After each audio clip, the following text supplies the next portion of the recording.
Terjawab, kenapa gaji guru honorer tidak naik-naik? Ternyata ini jawabannya. Guru, pahlawan tanpa tanda jasa, ujung tombak pendidikan bangsa. Tapi, benarkah mereka kini dianggap sebagai beban? Sebuah pertanyaan yang sangat menyakitkan, terutama ketika narasi itu datang dari seorang Menteri Keuangan Republik Indonesia. Viralnya potongan video yang dituding menyebut guru sebagai beban, memicu polemik panas. Namun, benarkah itu hanya manipulasi digital?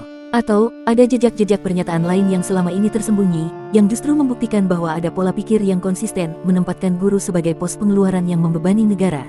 Dalam video ini, kami akan membongkar 3 bukti nyata yang menunjukkan konsistensi narasi tersebut. Data, fakta, dan transkrip resmi akan kami sajikan untuk Anda. Jadi, pastikan Anda simak sampai akhir. Jika menurut Anda video ini membuka mata, berikan dukungan Anda dengan menekan tombol like.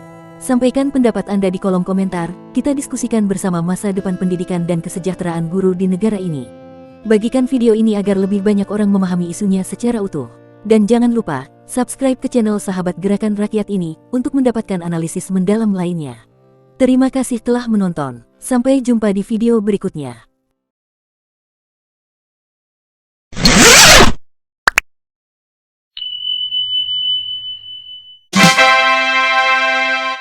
Sri Mulyani dan beban guru yang tak kunjung usai.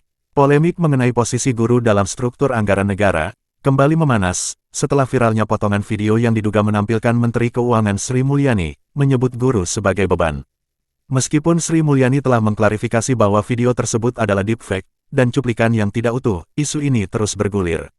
Publik merasa bahwa munculnya narasi seperti itu bukan semata-mata hasil manipulasi digital, melainkan karena adanya konsistensi dalam pernyataan Sri Mulyani, yang selama ini dinilai cenderung mereduksi peran guru menjadi sekadar pos pengeluaran dalam anggaran negara. Berikut, 3 jejak pernyataan kontroversial Sri Mulyani terkait isu tersebut. Narasi yang menempatkan guru sebagai beban fiskal bukan hal baru. Berdasarkan catatan publik, setidaknya ada 3 momen penting yang memperlihatkan konsistensi sikap Sri Mulyani terkait anggaran pendidikan dan kesejahteraan guru. Pada tanggal 10 Juli tahun 2018, di Gedung Guru Indonesia, Sri Mulyani sempat menyatakan bahwa sertifikasi guru tidak mencerminkan apa-apa, hanya prosedural untuk mendapat tunjangan. Pernyataan ini sontak menuai kritik karena dianggap meremehkan upaya para guru dalam meningkatkan profesionalisme melalui sertifikasi, yang merupakan salah satu syarat untuk mendapatkan tunjangan profesi. Pernyataan ini dilaporkan oleh berbagai media nasional. Salah satunya dapat ditemukan dalam artikel Kompas.com, yang berjudul, Sri Mulyani, sebut, sertifikasi guru tak jamin kualitas, yang terbit pada tanggal tersebut. Kemudian, pada tanggal 4 September tahun 2024, dalam rapat kerja dengan Badan Anggaran DPR RI, Sri Mulyani secara terbuka, mengusulkan agar ketentuan mandatory spending pendidikan sebesar 20% dari APBN, dikaji ulang. Padahal, Pasal 31 Ayat 4. Undang-Undang Dasar 1945, secara eksplisit mengamanatkan negara, untuk mengalokasikan minimal 20% anggaran negara, untuk pendidikan.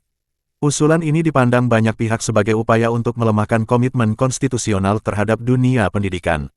Transkrip rapat kerja ini dapat diakses melalui laman resmi DPR RI.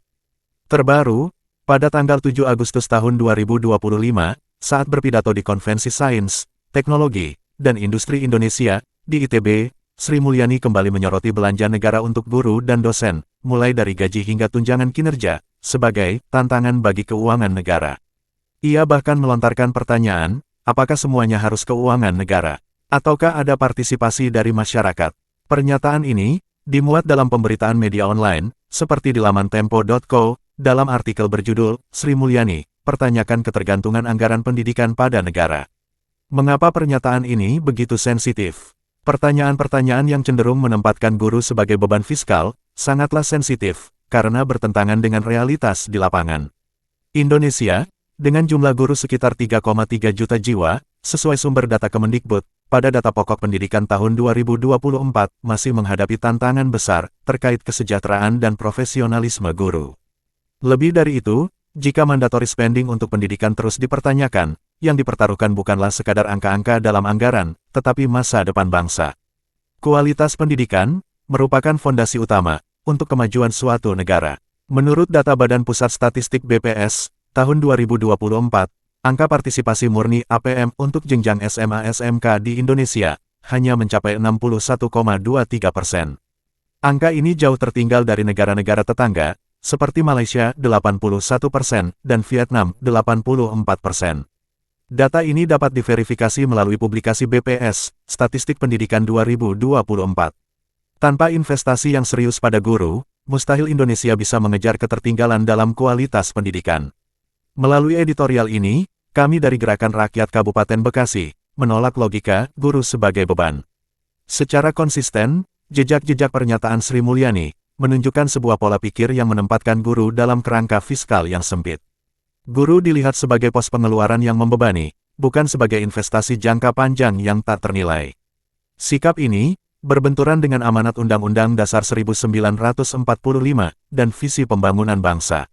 Maka, tidak mengherankan jika publik bereaksi keras. Narasi yang seolah-olah menganggap guru sebagai beban fiskal, bukan muncul satu atau dua kali, melainkan berulang kali, dalam momen-momen resmi yang terekam dan terdokumentasi dengan baik.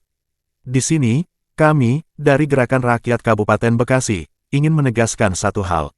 Yaitu, jangan pernah menyebut guru sebagai beban. Guru adalah fondasi utama pembangunan bangsa. Jika APBN mampu menopang subsidi energi, mendanai proyek-proyek infrastruktur raksasa, dan menyelamatkan BUMN yang merugi, maka tidak ada alasan bagi negara untuk merasa terbebani oleh mereka yang setiap hari mendedikasikan hidupnya untuk mencerdaskan anak-anak Indonesia.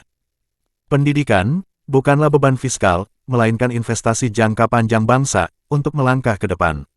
Demikian yang disampaikan Anies Rashid Baswedan, tokoh inspirator Gerakan Rakyat, Gerakan Perubahan Menuju Indonesia yang Berkeadilan dan Berperadaban. Salam Gerakan Rakyat, salam perubahan. Hura, hanya untuk rakyat.